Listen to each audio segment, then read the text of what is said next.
you doing? What have I been doing today? Oh, I was so exciting. I had to drive to town to get some bird food. 15 kilos of bird food. It lasts about a month or so. I don't think you want to see that. And then I come back. But I tell you what I did see. You know, I keep telling you this about crazy drivers. And I've seen this many times. Today I seen a young girl, she's about 15, maximum 16, on a scooter, driving a scooter where the bridges merge. It's like one bridge comes from the main highway and the other one comes from the train station. And I'm following her and she's on the phone, texting on her phone while she's driving a scooter in traffic. So, you know, I've seen it many times, but I don't say anything. You know, what can you say, right? So I'm driving along and I see her. I think, no problem. But then I'm accelerating to get to the traffic light so I can turn right. And then next to me there's a TOT, which is the Thai Internet, one of the Thai Internet companies, pickup truck, and he's moving quite fast. Next thing is you hear the tire screeching, and I'm like, I know what that is. And what does she do? She just gets past the lights and pulls over. I think she must have pooed her pants, because this guy would have knocked her right off that scooter. And she's busy texting. Crazy. So anyway, I got the bird food and I stopped for some lunch and then came home. Didn't buy nothing, just bird food. But I think I upset them in the pet shop because, you know, it's warm there. So I asked for 10 kilos of one bird food and then 5 kilos of another. And he's just like, So I did it myself. You know, I can speak to people. I'm not the best Thai speaker in the world, but I speak to people and they understand me. And this guy goes, So I just did it myself. And then the people in the office who I know, they're going something, something, something falang, and they're all laughing, thinking it's funny. I'm like, okay, I don't care if you think it's funny. I'm doing it. I want to get out of here. So I did it myself, paid for my bird seed, and left. Come home, and I've been working in the garden a little bit. So all that metal that was there, that big pile of metal, moved out the way now, all gone. The only thing left is this big pile here, which is what I had some bags of cement left over for when they built the workshop. But it's probably rock solid now. You know what cement's like, it'll suck the moisture out of the air. So that's where the metal is, way over there now on the edge of the woods. So all this is cleaned out. So I've got some jobs for that. If it's gone off or not gone off, I still have jobs for it. Nice and clean now. I moved a chair over there so I can sit in the shade in the afternoons. Okay, in the woods.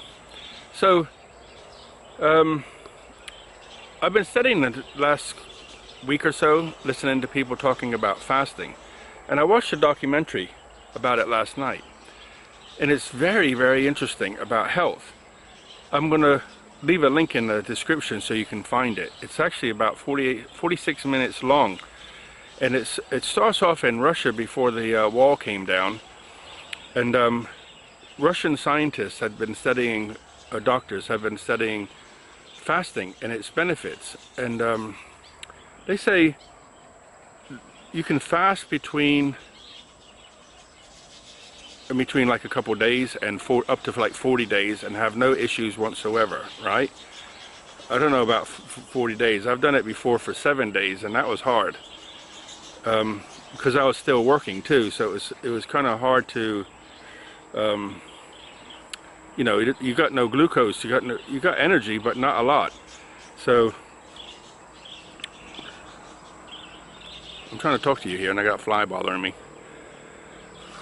So anyway, what they've learned is in a matter of like less than 24 hours of fasting, and just for people who don't know what fasting is stop eating nothing except drink water. And so after 24 hours of fasting, their blood glucose drops and keeps on dropping. And then once there's no carbohydrates left, it starts to look for protein and fats. It metabolizes fats to get the glucose. So, which is great if you want to lose weight. And after like 48 hours, once the glucose is gone, that's when it starts to burn fat. But you know what's really cool about it? After 3 days, 3 days is like the minimum you want to do to really see a big benefit. But it can reset your immune system. What they said is they can monitor the blood like they monitored it almost like on a couple-hour basis for days and days, and they can watch that the immune systems, the cells that actually do the white blood cells and so on that actually fight, disappear. They go away. So they're like, well, where do they go to? And nobody really knows where they go. But when they come back, they're really, really strong. So it helps to fight, you know, so like I said at the beginning, it resets your immune system to make it nice and strong again. I'm like, wow. And the other good thing about fasting is they proved this many times that people who have cancer, if you fast, you deplete your body's, you know, glucose. And cancer feeds off of glucose, right? Sugars. So if you take the food that cancer wants, it dies. And I actually had a picture in the video. You can watch it for yourself. And it's the same picture, but the black spots have disappeared. The cancer died after a long fast. And even taking chemotherapy, they said if you fast 3 days before chemotherapy, then you don't get as sick. And you don't feel so bad. You don't have all those violent reactions. So anyway, I'm going to leave a link to it. But I think I'm going to have a go at it. But I'm going to finish doing what I'm doing now with the hormone stuff. And then once I come back off that, I'll leave it a day or two. And then I'll have a go. Probably for a minimum of 3 days, because it resets the bowel. It resets the immune system. All kinds of different things it does, and I didn't know that when I did it before, so I'm gonna have a go. This is really cool now. From the edge to edge, so from behind me where it goes down the hill to across over to the fence is about 30 meters. So if you think 30 meters this way, and from here all the way over to where the pineapples are is about 40 meters. So I got a space now, just woods, 30 meters by 40 meters. Really cool.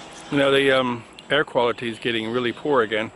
Last night I was out here watering the garden just before dark, and you could smell the smoke in the air, but the sun goes down just over here, you can see, right?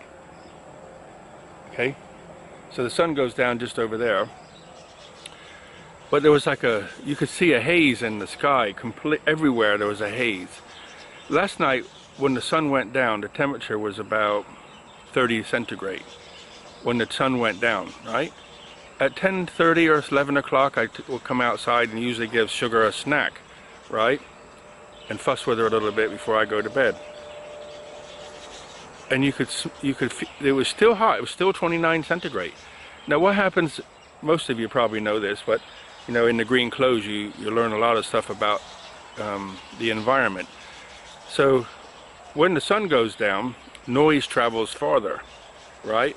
And because the atmosphere changes. But the idea is, when the sun goes down, the hot air can, you know, that's here can rise up to the cooler air, and then in the morning the temperature's cool again. And technically, right? Well, that don't happen here. This morning, I looked outside, it looked nice, but I look at the temperature, the thermometer, 29. It didn't cool down at all night long. Why?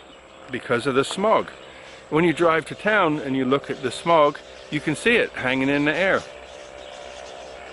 And guess what they were doing? In two separate places they were burning.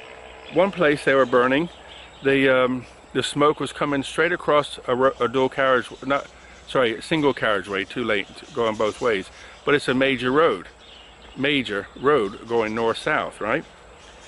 So there's a big plume of smoke covering the road, so everybody has to slow down so you can see through it. And you go down farther down the road and look over to the right, and they were burning there again. So I haven't checked the the air quality today, but I will later. And I'm just guessing it's very poor because, you know, I don't understand. I just do not understand how people go, the air quality is poor. A lot of people are developing asthma, but nobody's going to stop burning. I don't understand that.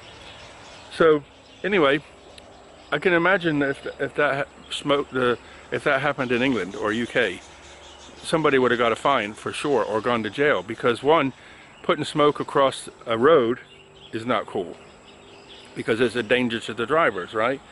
So I can just imagine that happening in England.